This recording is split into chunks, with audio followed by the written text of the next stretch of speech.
Bibliophiles of the internet, another month has somehow come and gone, which means it's time for me to share my July wrap-up. July was an incredibly eventful month, shall we say, both in terms of my reading and just otherwise in life. I was able to read 12 new books, and there's a lot to discuss, so let's just get started. The first book I finished in July was Running Home to You by Samantha Salivar. I listened to the audiobook, which is read by Natalie Nadas. This is a sapphic sports romance about Abby and Kate, two college softball superstars who have very little in common when they first meet aside from their love of the game itself. Abby has that rare, raw talent that can't be taught, but a very reckless kind of attitude. Kate, on the other hand, is very controlled and disciplined, but can sometimes lack that passionate spark. And the two of them are no longer able to ignore each other when their coach assigns Kate to help tutor Abby so she can maintain her eligibility to play while also passing her classes. As they start spending more time together and the team begins to chase a national title, the love they share for the game eventually begins to grow for each other as well. But it'll take them over a decade to get their timing right, as the game they love both brings them together and tears them apart over and over and over again. Content warnings for explorations of parent death and grief, explorations of family estrangement, depictions of religious trauma, internalized homophobia, descriptions of alcohol abuse, substance abuse, drunkenness, and withdrawal symptoms, and some sexual content. This was another book that came very highly recommended by Johnny. As you might recall, I took their recommendation for The Sons of El Rey in June, which totally blew my mind. So their recommendations are in fact that serious. And even though this one was a much more hard-hitting, hard-to-read story at times, it was another phenomenal piece of fiction. I will say the story does just barely hit the requirements to be classified as a proper romance, but it's really going to make you work for that happy ending, and it's going to withhold that payoff until the last possible second. So there's a lot of angst and emotional turmoil to work through, but you will eventually get that romantic payoff. But even taking that into account, I really enjoy a romance of this scale and scope. I love a romantic story that follows our romantic leads throughout so many different seasons of their lives, following them as their paths collide and then take them away from each other in so many different ways, so many different times. And the sapphic yearning across years and years and years is just truly off the charts. Like I said before, the story doesn't shy away from the characters having to work through some very difficult things like trauma, grief, self-hatred, doubt, addiction. This is not an easy, fluffy romance to read by any stretch of the imagination, but even so, it's a really beautiful testament to how timing and readiness play such an important role when it comes to the foundational relationships we discover and return to as our lives progress. These characters are very much carrying each other in their hearts even when they can't be together, either logistically or emotionally, and it's really powerful to see how their love for each other as teammates, as friends, as lovers embodies a truly transformative power that they can come back to again and again throughout their lives. So this is definitely a messy, complicated story about two people who desperately want to be together, but have to endure so much and prioritize their own healing in so many ways before they can have that relationship and that future they want. So again, the story is absolutely going to make you work for that payoff, but the winding path to get there is very much worth the journey in my opinion. So overall, I really enjoyed my time listening to this one. It made me want to check out more of this author's work in the future as well. So in the end, I gave it a solid 4.25 stars. Around the same time, I also read The Intrigue by Silvia Moreno Garcia. I was kindly sent a galley courtesy of Del Rey, and it was recently released on July 14th. This is Silvia's latest novel. It's a blend of historical fiction, noir, and crime thriller. The story is set in 1940s Mexico following a young con artist named Ulysses who basically runs a continuous grift where he responds to single women who post their lonely hearts ads in newspapers and magazines. Ulysses is desperate to land a really big score that can give him some kind of stability, and he believes he's found it with Perla, the owner of a small-town boarding house in the countryside of Veracruz. And he decides he has a better chance of seeing this scam through if he agrees to meet with her in person. But what he doesn't realize is that Perla's niece, Inez, also comes with the boarding house, and she is every bit as observant as she is desperate to escape her aunt's home. And when she discovers Ulysses' true intentions, she surprises him by not only keeping his secret, but insisting that he let her in on the scheme as well. Content warnings for explorations of manipulation and emotional abuse, some descriptions of parent death, graphic violence, and explorations of grief, allusions to suicide, some descriptions of a fatal car accident, mentions of experienced sexual harassment, and some sexual content. As you may know, I consider Silvia to be one of the greatest to ever do it. She is one of my all-time favorite authors. I have so much admiration for how she can consistently put out high-quality, high-impact stories across so many different genres. I have read and enjoyed her noir in the past, and this is just another exceptional addition to her catalog, in my humble opinion. I really love the tight pacing and structure of this story especially. Not a single piece is out of place. Everything is very intentional. It has a really nice build up to that climactic action, starting off very quiet and unassuming and then suddenly snowballing into absolute chaos. I also appreciate how even though this is an absolutely wild, dramatic sort of crime thriller, so much of it feels very intimate and very close. Most of the story takes place on a very small scale in the sense that we're focusing on this old boarding house in a small, quaint Mexican town. But the way that's contrasted with the characters' desperation to score big and escape the chokehold that poverty and ill circumstance has had on their lives makes every one of their choices and actions feel incredibly big and urgent. I was constantly on edge as the story progressed because these two co-conspirators kept making more and more outlandish plans, taking risks that got progressively bigger and bigger as the story went on,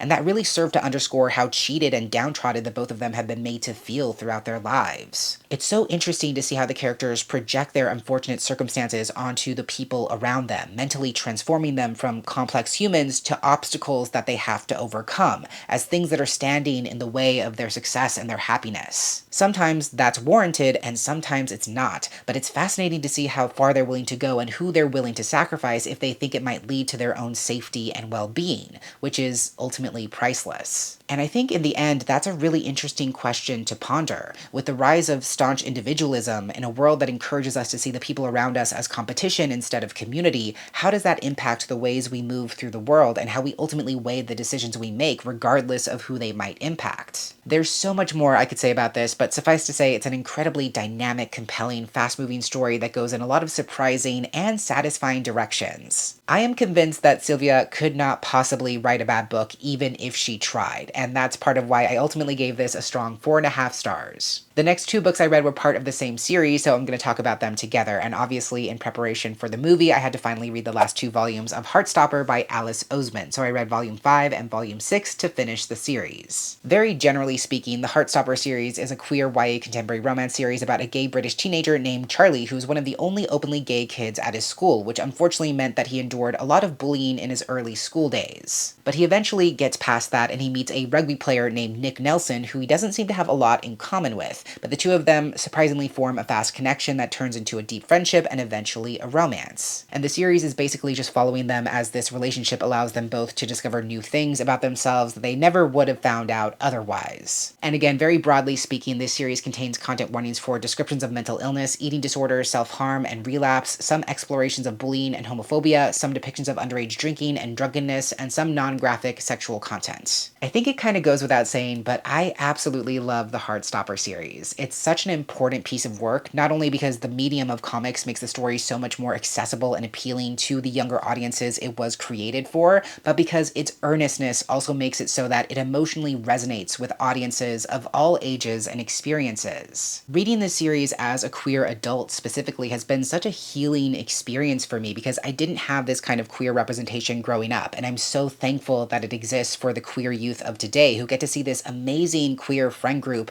not only experiencing love and joy, but also holding each other up through the difficult things in life. The way this series is somehow able to strike a perfect balance between unflinchingly looking at the kinds of struggles and difficulties that so many teens face, and also providing an incredibly soft place to land by depicting unapologetically joyful and supported queer realities will never fail to astound me because it somehow feels authentic and resonant instead of overly idealistic. And to show young people especially that the hard things in life and the good things in life don't cancel each other out or exist at two ends of a spectrum that never touch, but rather are things that we often have to hold at the same time without diminishing either one of them is a really powerful message. I also love how these final 2 installments are allowing Nick to have his sort of main character moment, to explore how the things he's been through have shaped him growing up, and how he has to learn how to not only be content with himself irrespective of who he might be to other people, but he also has to learn how to even know himself to begin with, which can be really difficult work.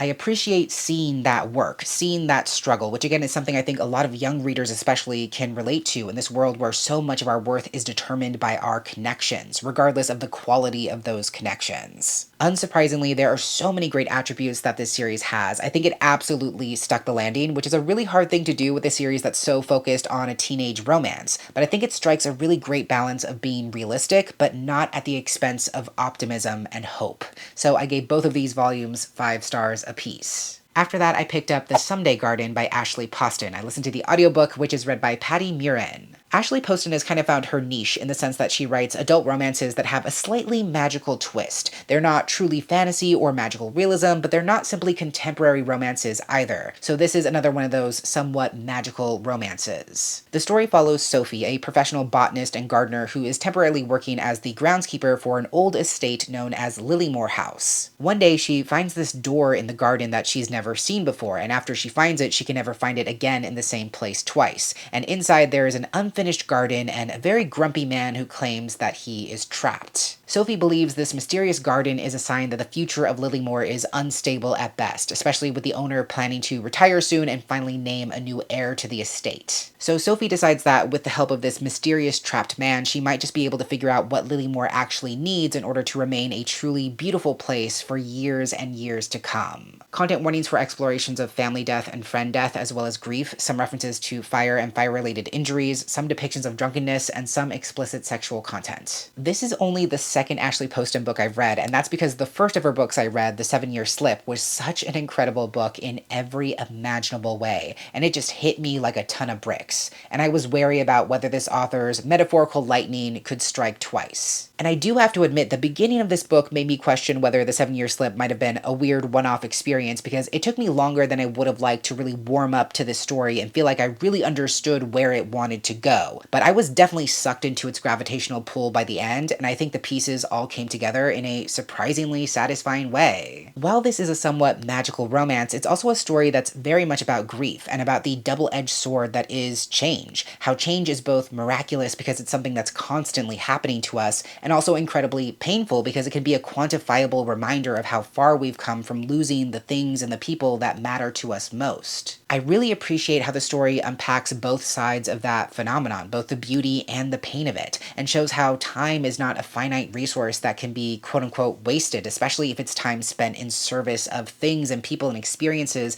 that bring us joy or positively impact our lives. There's this idea that things that are temporary don't matter, and that we should only invest ourselves and concern ourselves with building things that last. But the truth of the matter is that some of the most beautiful and impactful things in life are fleeting by definition, and just because we don't get to keep them forever doesn't make them matter any less. The metaphor of a garden in that sense, as a place that continuously cycles between life and death, as a place where things grow over and over again and not always in the same way, as a place where everything has its season, and just because the season is not now doesn't mean we'll never get to experience it again, is incredibly powerful and effective. So I love the way the story integrates those ideas while also employing an incredibly magical, whimsical plot device of a disappearing and reappearing garden. It's a really effective exploration of how we navigate grief, and even though it takes a second for all those pieces to make themselves apparent, I do think they all fit together in the end. One thing I will say is that while I did enjoy the central romance, the story does try to create a love triangle between three main characters, which doesn't really work very well because the tension and the question of which romantic possibility is more enticing is never actually a compelling question. It's not a very convincing love triangle. You can clearly see which guy is going to be endgame for the main character.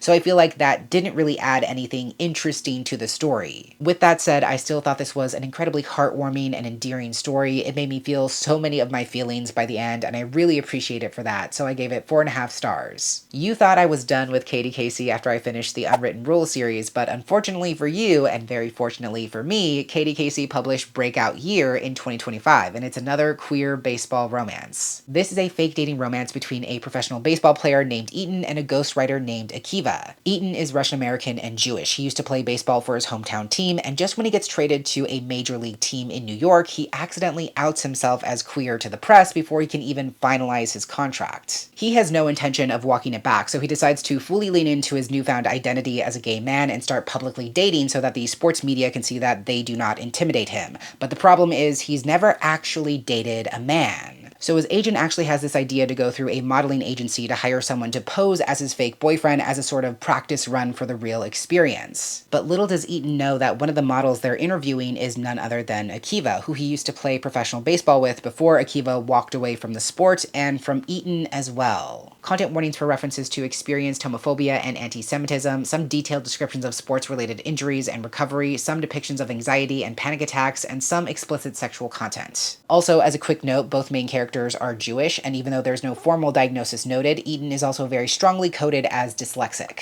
It's no secret, I've really been enjoying discovering Katie Casey's work this year. I think she can write the hell out of a queer baseball romance especially, and I think overall she delivered yet again in this standalone romance. I will say, this is her first book, at least out of the ones I've read, where the main characters are not both active baseball players. Akiva did play some professional ball in the past, but within the scope of this story, he's technically a civilian. So compared to her other books, it's kind of a different dynamic. So that was a bit of an adjustment for me, and because both main characters aren't professional athletes, it stands to reason that there's much less baseball content in the story because of that dynamic. And because I am a bit nerdy when it comes to baseball, I have to admit that at least for me, it was a bit of a loss. But putting that aside, I found this to be another incredibly intimate, tender, heartfelt romance from Katie Casey. Does the whole fake dating scenario require you to suspend your belief in order for it to make any kind of sense? Yeah, but that's also what makes it fun, and it's also nice to see this author playing around with some different popular romantic tropes. Weirdly enough, this kind of has some thematic overlap with The Someday Garden in the sense that these characters are also reckoning with the fact that these circumstances allowing them to be together for the moment are temporary at best. Eaton's contract playing baseball in New York is not going to last forever. Him needing a public-facing fake partner is not going to last forever. The circumstances allowing Eaton and Akiva to be back in each other's lives are not going to last forever.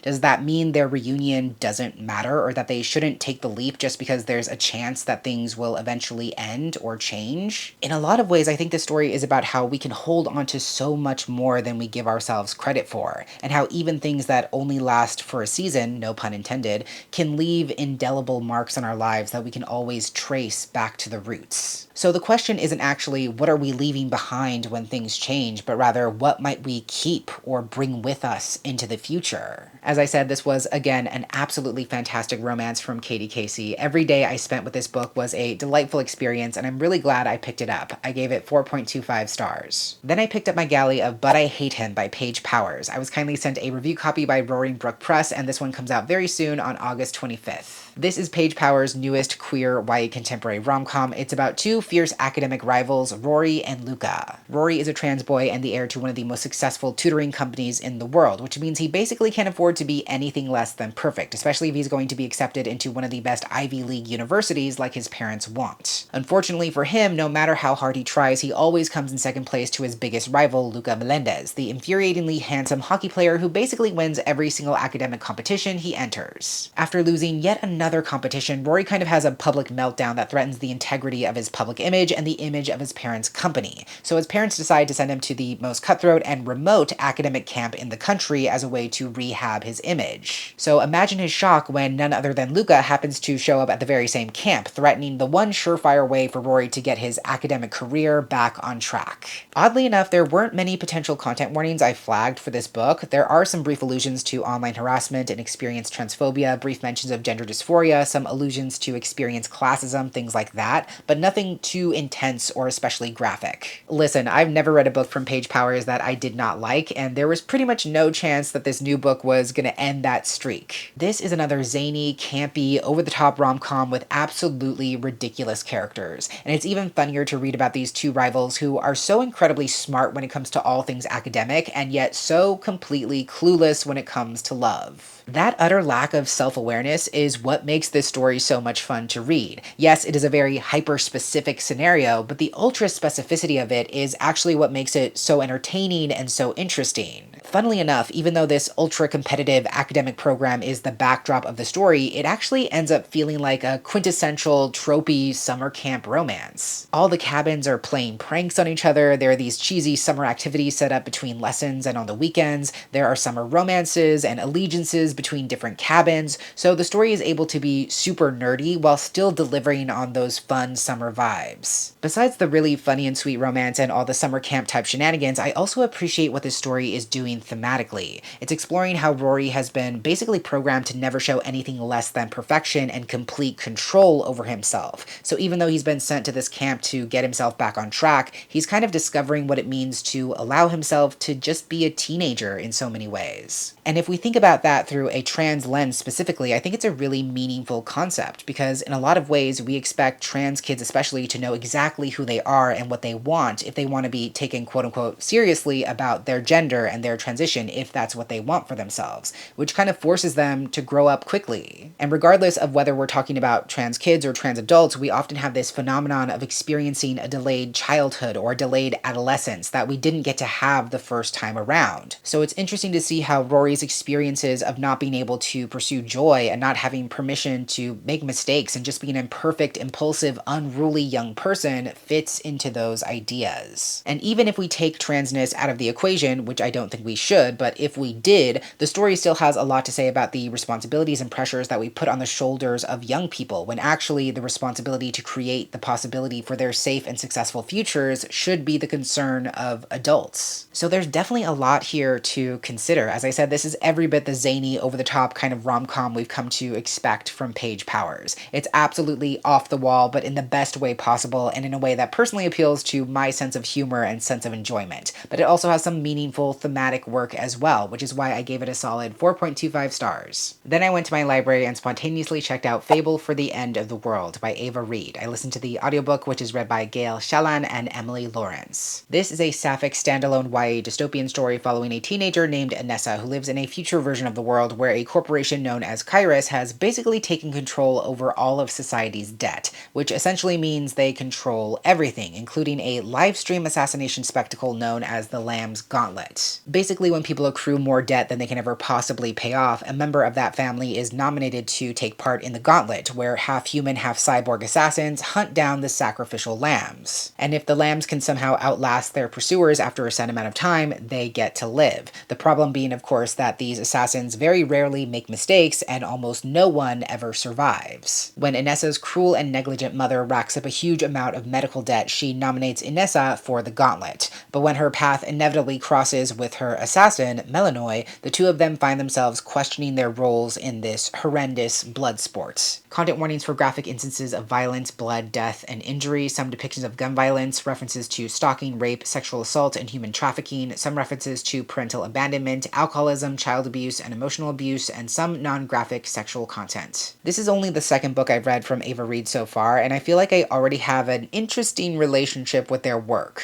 So many of Ava's stories appeal to me in terms of plot, vibes, and aesthetics, but I can't say I've been too impressed, at least by the two I've read so far, which, yes, I realize is a very small sample size. But I picked this one up because a mutual of mine read it recently and described it as sapphic YA Running Man, which is kind of the perfect pitch because that's pretty much what it is. So I'm wholeheartedly co-signing that description, and overall I think there's a lot to like about this story. It's been a second since I read a full-on dystopian book, but it was exciting to return to that space. And I do appreciate how the story is willing to go to some very dark, bleak places, which it kind of has to if it's trying to employ something as horrifying as an assassination game, but it also manages to pull back from being completely and utterly hopeless. The central sapphic relationship between an impoverished victim of capitalism and her human but not entirely human assassin who's been modified to be an ultra-beautiful weapon of destruction offers a really fascinating power dynamic. In so many ways, these two characters are not at all on the same level, but at the same time, they're both victims of the system in two very different ways. Both of their lives have been manipulated for the benefit of others. Both of them have been stripped of their dignity and access to their humanity in different ways. So even though there doesn't seem to be any kind of overlap between them at first glance, the way the story teases out those parallels is really meticulously done.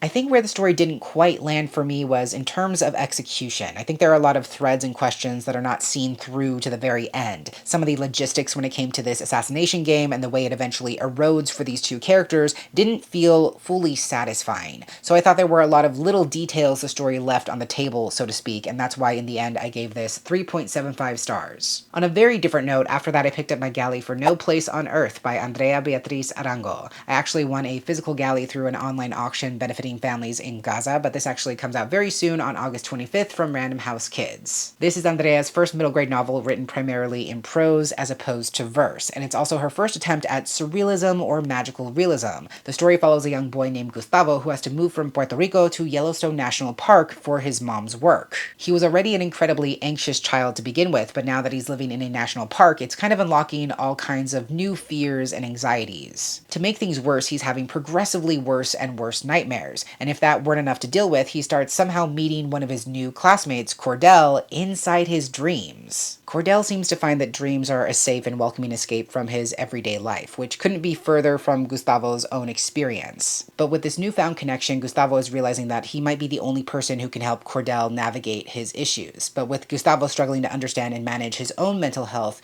will he be able to somehow find a way to also show up for his friend? Content warnings for explorations of divorce and parent-child separation, some experienced gaslighting, verbal abuse, and ableism from a parent to a child, and descriptions of anxiety, panic attacks, depressive episodes, and non-graphic allusions to self-harm ideation and suicide ideation. I actually read this book all in one day, and it ended up being the perfect emotional companion for the time I spent with it, so I feel very sentimental towards it in that sense. But even factoring that into the equation, it's no secret that I have so much admiration for Andrea as an author. I think the work she's doing in the middle grade space is so important, especially in the sense that she writes stories for young Latina kids trying to navigate and understand the complexity of mental health, which is still very much stigmatized and misunderstood in Latina communities. So for this book to be speaking to young Latina boys specifically is incredibly important and urgent, especially as there's so much toxic machismo that impacts them growing up and that they hopefully have to unlearn later in life, which is no small task. So again, for this book to be speaking to them directly and showing them that they are seen and that there is a path forward for them is so incredibly powerful, especially because both main characters are grappling with mental health in very different ways. Structurally, I love how this book is set up as well. The majority is written in prose from Gustavo's perspective, but when either character is occupying this magical dream space, the format goes from prose to verse, which I think is so incredibly effective, not just narratively and in terms of how that changes the way the story feels,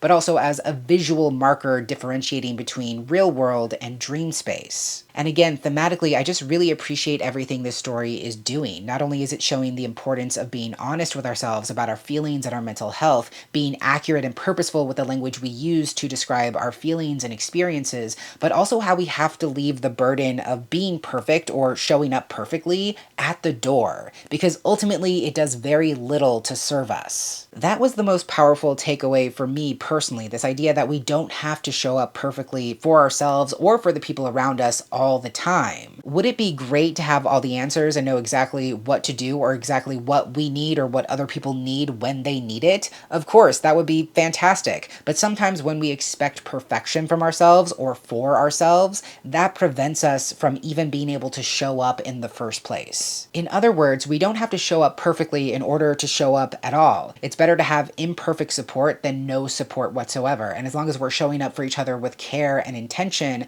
that's really what counts. So this was another exceptional showing for Andrea, another beautiful, emotional, hard-hitting story that doesn't shy away from the difficulties and complexities of mental health, but still offers characters who ultimately make it to the other side for the better. I do think it wraps up a little bit quickly, and the world building where the dream space is concerned could have been a bit stronger, but honestly, those are very minor notes. I still gave this a very strong 4.5 stars. I followed that up with my galley of Find My Way Down to You by Julian Winters. I was kindly granted access to an e-galley courtesy of Viking Books for Young Readers, but by the time you see this video, it will have recently been released on August 4th. This is Julian Winters' first attempt at writing a YA contemporary fantasy. It takes place partially in the human world and partially in the underworld. The story follows a high school graduate named August who's still trying to heal after the sudden loss of his boyfriend due to a fatal car accident. And years after that incident, he happens to accidentally stumble into the underworld itself. There he finds this lavish, magical world populated by all kinds of gods who are curious about his sudden appearance. But all August cares about is the fact that he can potentially find his boyfriend's soul somewhere in the underworld and finally get some kind of closure for himself. So he embarks on this quest to somehow find his lost love, escorted by Carrie, the mysterious farrier of souls. But the more time August spends down below, the more he begins to question his own intentions. Is he trying to reunite with his tragically departed soulmate, or is spending time with Carrie getting him to re-examine the pieces of his life and how he might be able to rebuild them into something new? Content warnings for some descriptions of a fatal car accident and mentions of drunk driving, explorations of death and grief, some non-graphic allusions to suicide ideation, and some fade to black sexual content. I'm gonna preface this by saying that no, this is not my favorite Julian Winters book out of his entire body of work, but in fairness, he's put out so many stellar books and his hit rate is so freaking high that me saying this is not one of my all-time favorite books of his is really not saying much. And to be clear, just because I wouldn't call this his best book doesn't make it a bad book by any stretch of the imagination either. It actually makes me want to see him exploring fantasy and contemporary fantasy even more because there's a lot of really great ideas here, and I think for a first attempt at a genre blend, he actually does a really great job of creating a bridge between the genres of contemporary fiction, fantasy, and romance. All that said, I think you can absolutely tell that this is a deeply personal, deeply emotional project for Julian. Even if he hadn't shared about that publicly, which he has, you would still definitely be able to tell. The raw emotions and raw expressions of grief on display in the story are incredibly resonant and give such an important voice to what so many people experience. Grieving is not a linear journey. There's nothing fair or easy to understand about it. It's not a clean-cut experience where you progress through all the different stages and then come out on the other side as the same person you were before you experienced that grief. There's anger, there's pain, there's ugliness that you have to continuously cycle through and grapple with. I really appreciate the story for approaching that in a very real, very visceral way, and for not romanticizing or filing down the sharp corners of August's experience of grief in any way. And again, I think the story approaches grief in a very holistic way, showing how it's not just the loss of a person that hurts, it's the loss of their future, your shared future, the loss of different possibilities that can no longer come to pass, and the loss of yourself or a version of yourself in so many ways. So I think this story absolutely shines most in its thematic work, in exploring all the things I just named, and also showing August's journey of accepting that living in the past and trying to avoid the forward momentum of life won't bring his boyfriend back or stop the open wound from hurting. So the question is, how can he honor that loss without also losing himself? I think that's a really complicated question, and I respect the story for unpacking it the way it does. I did want a bit more from the world building where the underworld and the deathless, who are basically the gods of the underworld, were concerned, and I think there were a few pieces that weren't entirely needed here and there that didn't really add anything meaningful to the story, but even taking that into account, this is still a really beautiful and deeply emotional story that has so much to offer. So because of that, in the end, I still gave it 4 stars. After that, I picked up my Patreon pick for the month, and for July, there was actually another tie in the poll. So I basically flipped a coin and ended up reading The Feywild Job by C.L. Polk. I was kindly gifted a finished copy and audiobook access courtesy of Random House Worlds, and the audiobook is read by none other than Vico Ortiz. This is a standalone fantasy adventure that takes place in a trademark D&D realm known as the Feywild, but you don't have to know anything about that or about the D&D gaming system in order to enjoy it or understand it. The story follows a non-binary thief named Seldian who made a magical pact exchanging their heart and their ability to fall in love for powerful charisma and shape-shifting magic. They love their no-strings-attached lifestyle as a successful con artist, but when a grift goes horribly wrong, they catch the attention of a mysterious patron with a job offer they simply can't refuse. The job is to steal back a gem called the Kiss of Enduring Love and return it to the Feywild so that the original owner never realizes it was gone in the first place. And if that weren't enough to handle, Seldian also finds out that their ex-partner in crime, Kel, has also been recruited to help with this heist. Content warnings for references to experienced abandonment, child abuse, domestic abuse, emotional abuse, manipulation, and depictions of toxic relationships, some instances of death, violence, and injury, some references to parent death, and some sexual content. While I do personally have a passing knowledge of how D&D works and the various mechanics that go into that gaming system, as I said earlier, this is a really smartly self-contained story that doesn't require you to know anything about D&D or any D&D related lore in order to understand the story and enjoy the journey the characters are on.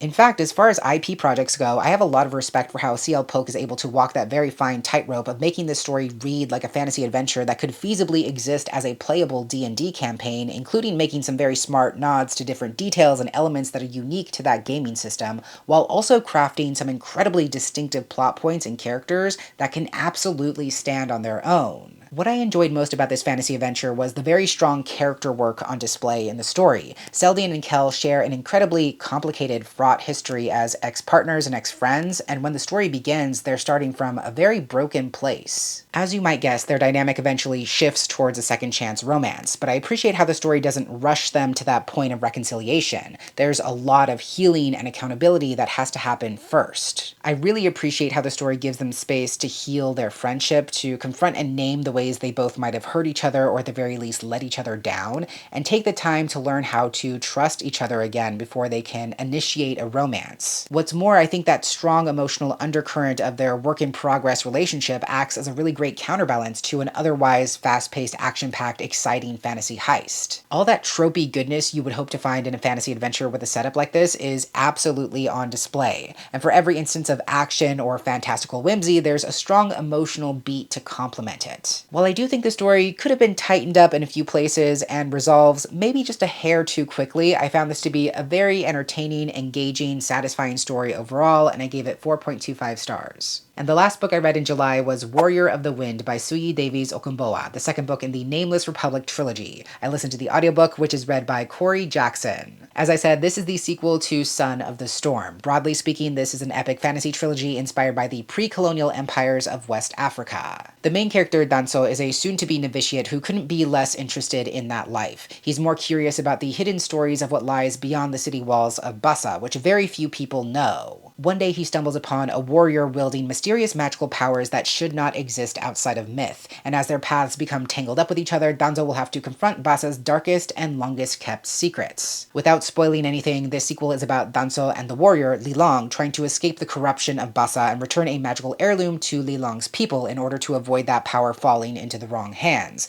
But merely surviving the dangerous journey might turn out to be the least of their problems. Content warnings for references to parent death, scenes involving graphic death, violence, blood, gore, and injury, some depictions of pregnancy, miscarriage, and abortion, explorations of colonization and colonial violence, as well as xenophobia and colorism, brief depictions of panic attacks and PTSD, and some sexual content. This was another really strong showing from Suyi Davies Okunbowa. While I don't think it's as narratively successful as the first book, it's also not as slumpy as you might expect the middle book in a trilogy to be. What it maybe lacks in cohesiveness, it more than makes up for with meaningful plot progression and the effective continuation of so many different character arcs. In fact, this second book introduces even more characters and POVs into the mix, and yet it doesn't feel overwhelming because every POV character has a unique stake in what's unfolding in this fantasy world. Also, before I forget, I do want to give huge kudos to the author for including a summary of what happened in book 1 at the beginning of book 2. And I can also confirm that a summary for both books 1 and 2 are included in book 3.